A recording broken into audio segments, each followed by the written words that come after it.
നിയമാവർത്തനം അധ്യായം 27 12 ശാപങ്ങൾ.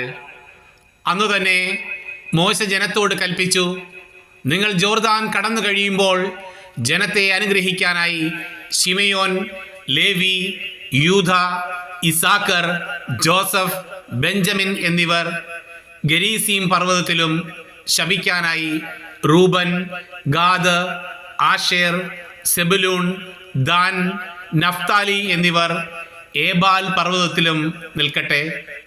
അപ്പോൾ ലേവ്യർ ഇസ്രായേൽ ജനത്തോട് ഉച്ചത്തിൽ വിളിച്ചു പറയണം, കർത്താവിന് നിന്ദ്യമായ ശില്പവേല, കൊത്തിയോ വാർത്തോ ഉണ്ടാക്കിയ വിഗ്രഹം രഹസ്യത്തിൽ പ്രതിഷ്ഠിക്കുന്നവൻ ശപിക്കപ്പെട്ടവനാകട്ടെ.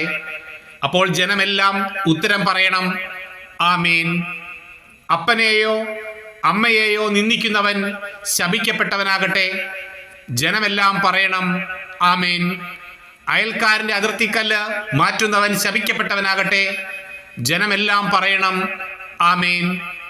കുരുടനെ വഴിതെറ്റിക്കുന്നവൻ ശപിക്കപ്പെട്ടവനാകട്ടെ.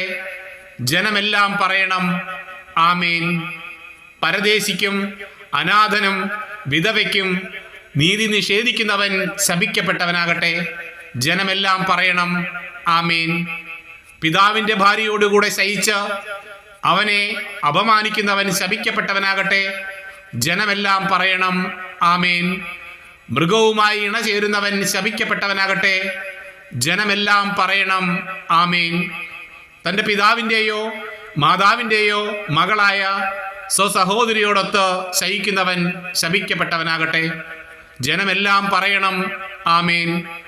അമ്മായി അമ്മയോടുകൂടെ ശയിക്കുന്നവൻ ശപിക്കപ്പെട്ടവനാകട്ടെ. ജനമെല്ലാം പറയണം, ആമേൻ. അയൽക്കാരനെ രഹസ്യമായി വധിക്കുന്നവൻ ശപിക്കപ്പെട്ടവനാകട്ടെ. ജനമെല്ലാം പറയണം, ആമേൻ.